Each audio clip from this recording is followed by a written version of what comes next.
Good morning. Good morning. Hello, hello. How are we doing this fine Monday morning here in March, the month of March? Well, there's no better time than March Madness. We missed it last year, so I've been watching a lot of basketball and went to a friend's house and grilled out last night and let the little boys run around the yard. So good weekend. Good weather over there finally? Finally, yeah. It's been great for the past month. Oh yeah. I forgot. Me and Ross were the ones that were snowed in recently. Mm-hmm. Okay. Yeah. How about you, Ross? How you doing? It's still freezing, but I look at the weather forecast for next week, and it looks like there will be some sunshine, and it is at 15 degrees Celsius. So I'm so excited because last weekend was still like it is -2 Celsius, so too cold for me. But sun is coming, and so it's I'm excited for what is coming. Finally. Yeah, awesome. Well, I think this week we didn't have anything really specific planned, but I do have a couple of quick fire questions for you guys today. And so hopefully the audience will enjoy that. But I think what we're going to do, we normally go with what's with the noise, but I'm going to do bid eruption report first, and then we'll do what's with the noise, and we'll segue into some rapid fire industry questions for you too, if that's cool. You guys ready to rock and roll? Awesome. Here we go, bid eruption.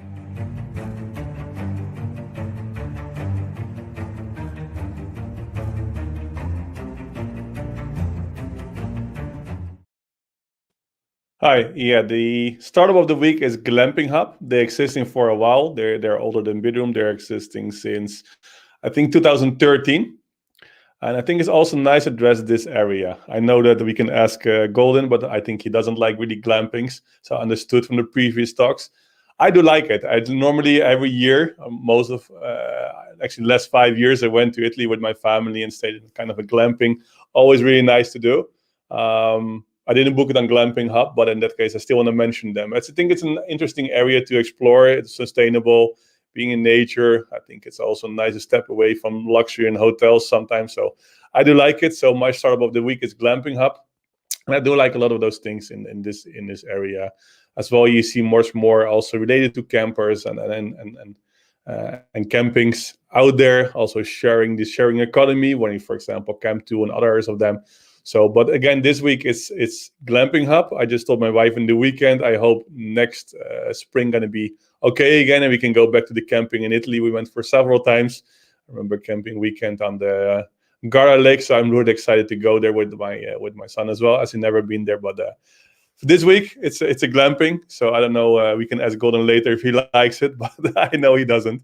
One more thing to mention as well is the events, what I'm only doing this week. We have morning sessions, so coffee sessions. So reach out to Bidroom if you join. I think we have it every morning. I think European time, CAT, 10:30 every morning. So for the US listeners, might be quite early or in the middle of the night, but feel free to join.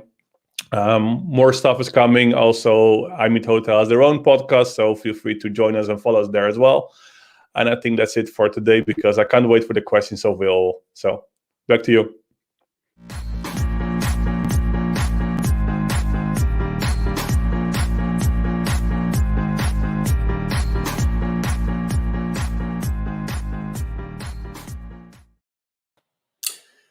Good morning. And just to clear things up, I personally don't like camping or glamping, but I do think it is a big opportunity for the market and the segment. And I think COVID is certainly helping drive the glamping idea or structure out there a little bit further and more widely adopted. But this week, Will, if you could bring up the headline. We're talking about how the future of workplace travel is going to be decentralized.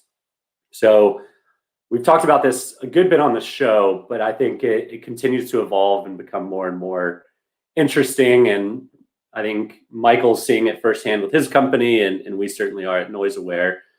But the idea of decentralized office space or decentralized companies means that you're still going to have to bring people together, which could, in fact, drive more travel than before. Your sales guys are still going to be on the road a bunch in the future, But your desk jockeys are going to be now dispersed and have to come together once a month, once a quarter, whatever the company figures out is best for their cadence.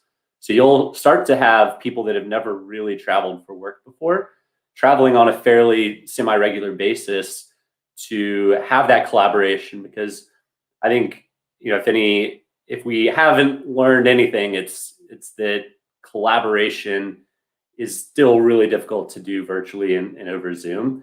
And it's best if you can all get in a room, if it's quarterly, monthly, whatever. We do it quite a bit at NoiseAware and bring different teams together. And then we'll have 1 or 2 times a year that we bring the whole company. And one of Michael's Ross's previous startup of the week was Troop Travel. And what they do is essentially figure out the best location from a cost standpoint for your entire members. So if I'm in Alabama and we've got people in Denver and Portland and Atlanta, and our company's out of Dallas, it can help us figure out the best cost-effective place for us to go. So I think this is a segment that's going to continue to develop and get stronger, and super excited to see how this collaboration actually takes place, because it's not just travel and airlines that are going to benefit. It's going to be short-term rentals and hotels and office space and all that. So it'll be pretty cool to watch the evolution of the decentralized workplace. Awesome. Sweet. I love that. We get all of our startups of the week seem to be getting mentioned or brought into some kind of application, right? Last week we had, was it Lifehouse? Lifehouse, yeah. With their kayak hotel. So it's just no big deal, I guess. Good Morning Hospitality is kind of, making big impacts on the industry. You can see as soon as they're getting investment, they're getting scaling, they get bought, they're just cooperating, partnering. So I think it's everybody we're mentioning here. So if you have a startup to be mentioned, feel free to share it, but it's a guarantee for success, it looks like. Yeah. And say, don't hold us to that guarantee. It's not held by Good Morning Hospitality, but we get 1% of the company. What they can complain to Will, so. Yeah, exactly. I'll just send you right back to Bidroom on a subscription basis. Just kidding. But I'm excited. So we didn't really have there's obviously industry news. There's all sorts of things happening all the time, especially with certain lockdowns and restrictions in different countries and, all these new reopening plans and roadmaps. But figured we go have a little bit of fun with industry rapid fire question episode, where I'm going to ask you guys a couple not so serious questions, but then ask you a couple more serious, well thought out questions. But my first one will be to Mr. Goldin here, and that would be, what type of accommodation have you not stayed in that you're looking forward to actually staying in? Because even though you may not be a glamper, I'm kind of curious to see if you have anything that's a unique stay that's on your sites for the near future. Yeah, 100%. And it's not sleeping under the stars on an air mattress without air conditioning. I can assure you that. Not my cup of tea. That's not good. So I'll go the polar opposite and say a castle. And I actually have a trip planned to Scotland in July, where I'll be staying in maybe not a castle, but a 17th century manor house, just a massive, beautiful old manor. And super, super excited about that. I've certainly never stayed in something along those lines. And I also love history and have quite a bit of Scottish heritage. So going to be excited to get out there, and hopefully they let Americans in by July, but we'll see. We'll find out. Did you get free cancellation? Of course, yeah. Perfect. All right, cool. Just making sure. Where did you book, Michael? Direct. Okay. Okay, not the only way to book, but one of the only ways to book. Direct, and then with your Bidroom subscription, right? That's also fine. As hotels don't pay commission, for hotels it's fine. Yeah, there we go. That's good. It's actually an Altido property. They've gotten out of they still do a lot of the urban management, and they've also diversified a little bit more into countryside, and this one is going to be super cool. So shout out to Altido. Yeah, love those guys. If any of our listeners of this show like Slick Talk, you should go find Will Perry's episode on there. Awesome dude, and we had a lot of fun. So you can learn a lot more about them. So Mr. Ross, recently we saw there's an article of the first hotel in space. So my first question to you is, how do we get a Bidroom subscription to get there first? Mm-hmm. Well, if you're looking a bit and Googling a bit on Bidroom and space, I think you'll find it like a few years. I think it was 1st of April, I think 2 years ago, we announced that we're going to offer space travel. It was posted in some different media that we're the first one who actually offering travel to space and accommodation. As most of the people realized later, it was the 1st of April, of course. So, we didn't do it. But we still keep it. If we have for a 4-page, you show a moon page. So still it's a bit there. But the first travel to the moon. Opposite question, would you go if it will be offered to you to go to the moon tomorrow? Yeah? Yeah, I think so. Yeah. Not Mars, but definitely the moon. I'd be more worried about the coming back trip than the going there trip. That's true. But it will be useful to come back. I'd say Elon Musk has got that fixed. Do you not see the self-landing? It was great. It was solid. Yeah, it'd be pretty scary though. Sometimes goes well. I'll let a lot of people do that first before I jump on that. Yeah, Will can go first. But let's see. I think we're always in advance. We always try to be the first one. This first move advantage. So I think it's okay to go to the moon, and there's some accommodation possibilities. I think we'll be one of the first one who's offering this. So I will let you know for sure. And Will, you can stay there then, and I will wait a few more years. I've got a rapid fire question for you. When are you going to get a Delta subscription on Bidroom? Interesting question. It's something interesting because we're discussing now with several airlines. I can't too much in detail because of NDAs, but we're discussing with several airlines to do some joint kind of loyalty, right? So Bidroom membership will be part of their loyalty program, for example. So we're discussing with the few airlines this now. So they're creating even more loyalty for their user base. I can't say if it's Delta or another one, but we discussed this is actually an interesting angle we are now discussing with. So it makes sense, right? And you can see also with some change hotels now, you will see it soon. They're also willing to give actually their loyalty benefits, actually all of them, to Bidroom users. This is also the first time they're doing this, right? So beside the better price, they also you're getting points as well. So you're getting, for example, I can't mention the name yet, but soon you'll read it. But you get points as well for loyalty programs. So we'll cooperate more and more with existing loyalty programs. Through Bidroom, is that right? Yeah. So if you book the Bidroom, you get also loyalty programs for loyalty points actually for one of the biggest hotel chains. And beside discount and upgrades and all those amazing stuff, which you can only get on bidroom.com. That's awesome. Wow. Yeah. So people who doesn't have a Bidroom membership, please sign up soon. I'm on it. Yeah. Sweet. No, my question to both of you, we've talked a lot about this behind the scenes. Wasn't something that we thought we could make a whole episode. Well, not that we can't make a whole episode out of this, but wouldn't be the most exciting one. But I'm kind of curious, as I've stepped into the vacation rental management game once again with a new company, and we've started to acquire properties. We're seeing that our property management software has a lot of integration tools, with NoiseAware or with Safely or with Breezeway and all these other products. So what have been like the pros and cons of connectivity and tech in our space, especially in hospitality? I think it's something that we've always talked about, and how some people think it's like turning on a switch, but it's not that easy. So I'm kind of curious on your guys' thoughts, and I think we'll start with Goldin first, if you want to take it away. Yeah, I think so. The end state of the industry 10 years from now is that everything's connected. The growing pains right now are there's 500 PMSs, there's 700 locks and automation companies. There's only one noise monitoring company, so that's good. channel managers might have to pivot from distribution to actually API integration management, right? So I think there's opportunities in the changes, but right now, quite frankly, it's really messy. It's really sloppy.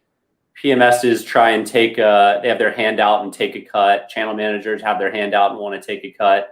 Like, there's no easy way of integrations across many, many platforms.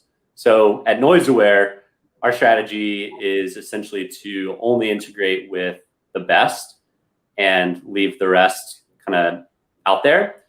And eventually we may get to it, but we're also placing our chips behind the companies that we think and want to succeed, because we can't integrate with everybody, and you can't make a really solid integration with great marketing plans and all that with everybody. And if you have a headline every week that says, hey, new integration partner, like, it doesn't mean much. So instead of going in an inch deep and a mile wide, our strategy is much more mile deep and an inch wide.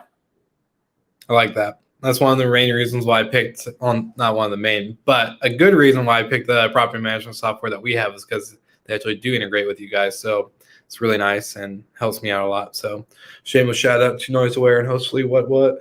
Yeah. Mr. Ross, what about yourself? Because you guys connect with so many hotels and so many different, I can only imagine the amount of softwares and platforms that you guys integrate with Bidroom. So kind of some backstory behind that for you. Yeah, it's insane. I think the headache I had most years was because of connectivity, right? It just, if you see that we build a platform, and first, okay, we're building a cool platform, membership, business model, and then we start connecting. I never thought it's going to be so difficult and so complex. And it's just, if you see that what we built 2 years ago, built a whole new infrastructure, which I think is the most scalable infrastructure connectivity out there. What we see, there's a lot of interest even in our technology already, because it's so super advanced. And actually, because we built something from scratch, which is like in this case with microservices and connecting to many channel managers, PMS and everything. But I'm happy we got an amazing CTO who really taking care of this with a great team, and it's super complex. And then you see, even though we're doing, for example, freeway certification with a switch, and for example, hotel chain, also from their side, there's bugs on their side what you have to fix, what you're addressing. It's to get a hotel chain or get a channel manager active takes weeks and sometimes longer, and it's.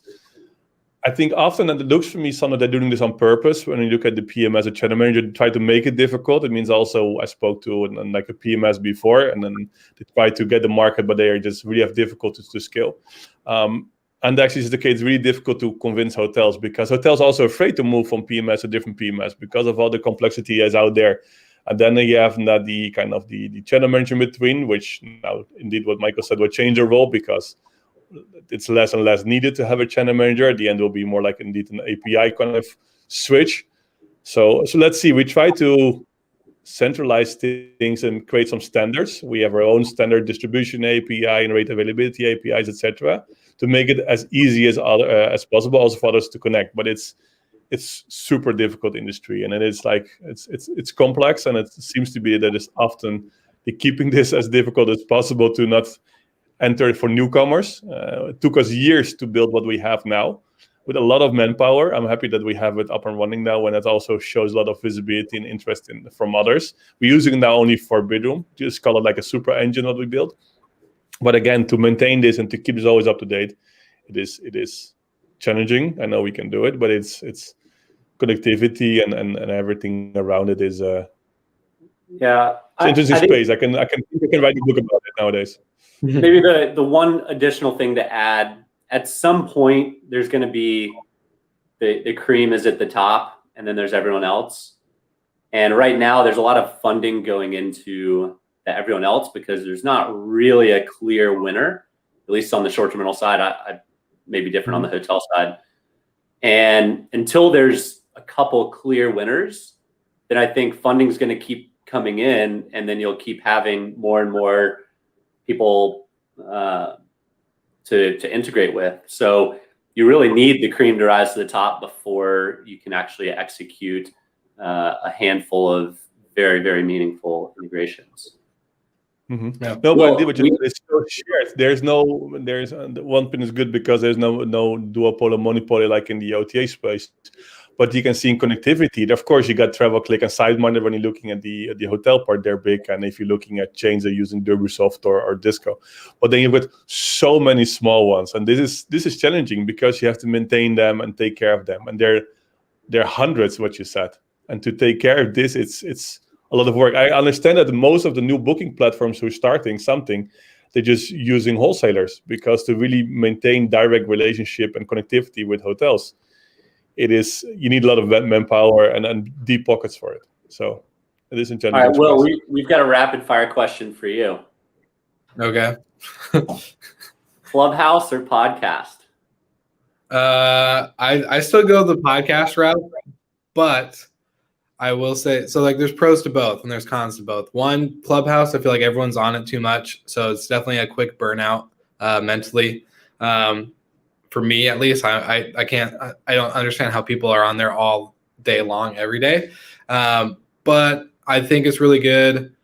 I was kind of telling you guys, I feel like it's a LinkedIn and podcast mix where it's like you'll obviously find some other rooms or groups or clubs that really are kind of pointless in my opinion. But if you get into the professional side of things with short-term rentals and hotels and restaurants, like you find some really cool stuff, and these people are like really big thought leaders in their space. So you get to build a really cool network, and then the organic growth, in my opinion, is pretty insane. I've seen the podcast numbers skyrocket on both shows ever since being on Clubhouse. So we've had a huge amount of engagement. So I think it's a good mix. So I'm definitely a podcast all the way because it's organic content that lives forever. Clubhouse, unless you record it, which is kind of not frowned upon, but it's not very common. Yeah, like it's you can record your rooms, but you have to get written permission from everyone that comes up on stage via a DM or something like that, saying like, hey, you have permission to use this as a recording. So I feel like the content in Clubhouse, if you have a really great room, let's say you give a killer speech that would be left in the Hall of Fame for speeches, and it's in Clubhouse, guess what? No one's ever going to remember or know, because it dies literally after that room ends, unless somebody recorded it, versus a podcast or a video series like this. I think is a little bit different. So that's just kind of one more. Good morning, hospitality or slick talk? I played the fifth.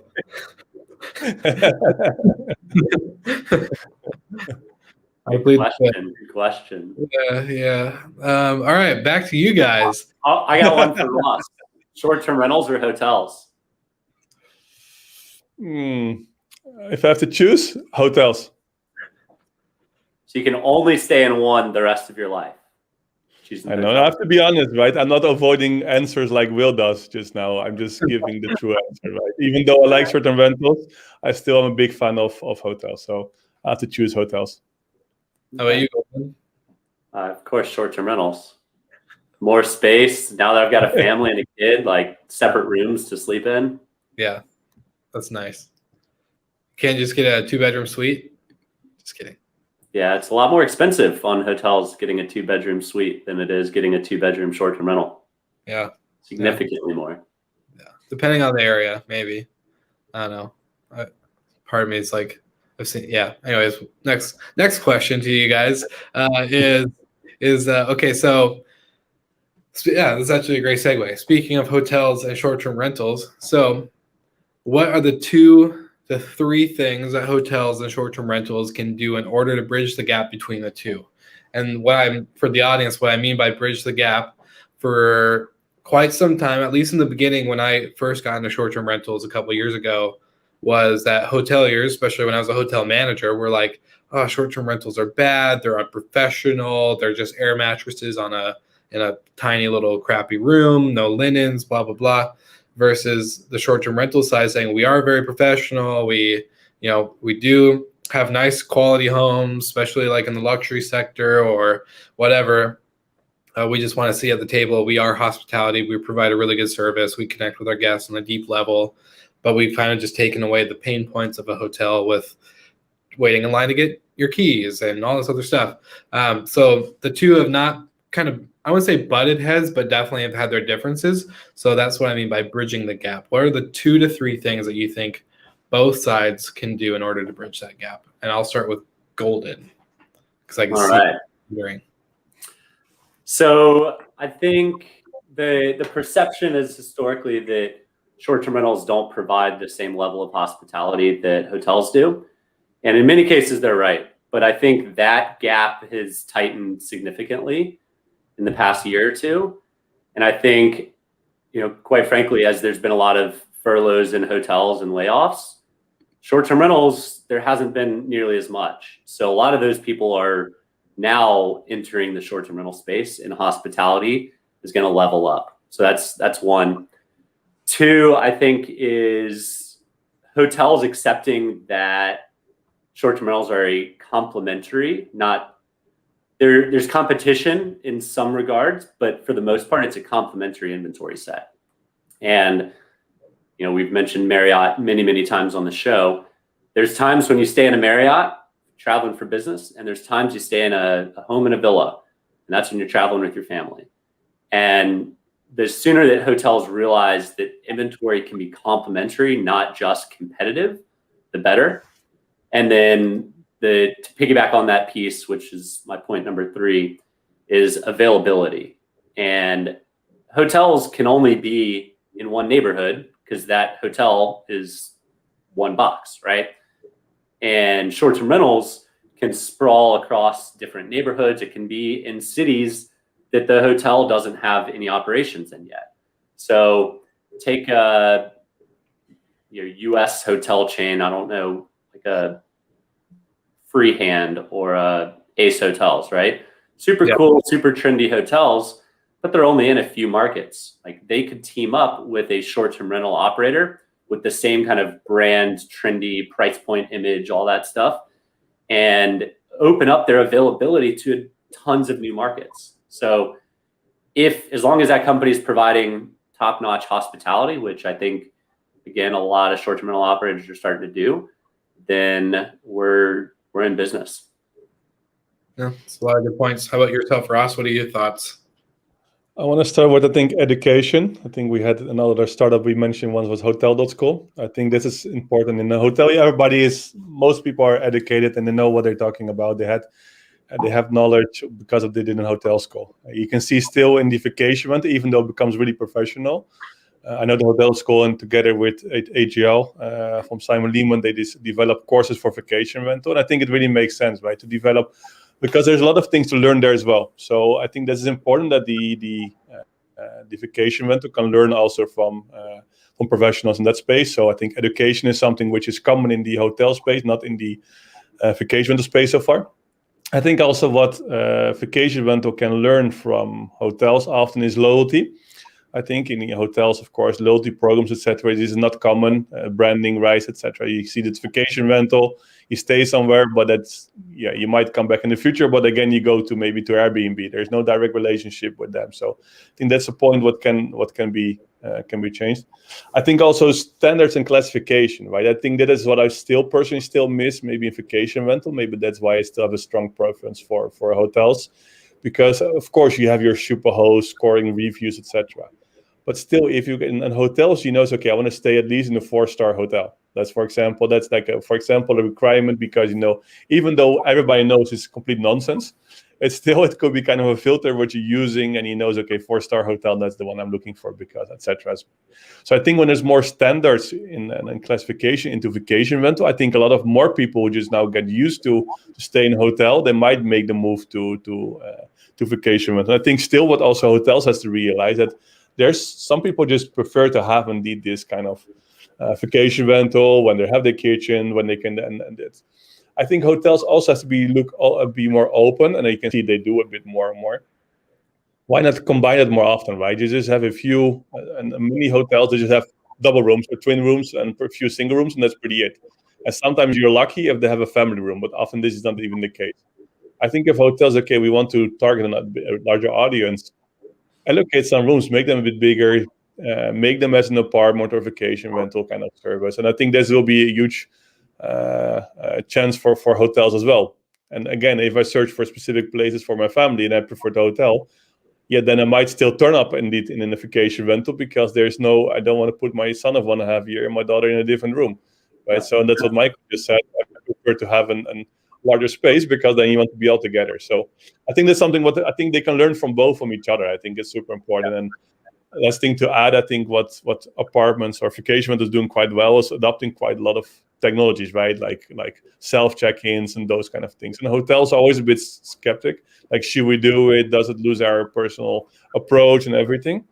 I think if you're finding a balance in that way, and especially now, I think it's also good. So I think they can both learn from each other a lot. And I think I'd love to do. The perfect blend is, back to episode 2 or 3 of the apart hotels are the future, where you get standardized, class-rated rooms, but you also have apartment-style units, and pretty compelling case for it. But we'll see what the future holds. Yeah, no, you guys both bring up a lot of good points, and I think, from my opinion, I think vacation rentals can take on more of the hospitality side. They're very tech and real estate centric. But then at the end of the day, like when I'm in those clubhouse rooms or whatever, I'm like, okay, this is still hospitality. Like, you still have to like anticipate guest needs. You still have to, resolve issues or create moments or make that special. But then for the hotel side, it's like, okay, this is a new inventory set. And if you actually learn from what they're doing with the technology side, even just creating a listing of one of your rooms that actually can accommodate, more people, whether it's like, I'll just say a hotel that we're working with, for example, that has a 2-bedroom suite, full living room, kitchen, 2-bedroom, 2-bath. They can actually go on Airbnb and become a new distribution channel for a new type of guest, a new type of traveler that does bring awareness to their brand. So I think there's just a lot of stuff that they can both learn from each other. And I think it's going to be an exciting time as we keep moving forward next year, maybe 2 or 3. It'll be interesting. Sweet. All right. Well, you two, anything to close us out with? We got a lot of rapid fire questions done. So I'm excited to hopefully, the audience enjoyed that. Basically any final thoughts for you guys? No, have a good week. Sweet. Perfect. Ross? I'm curious what the audience prefer. Good morning hospitality or slick talk, but they can let us know in the comments. So see you next week, guys. See you guys next week.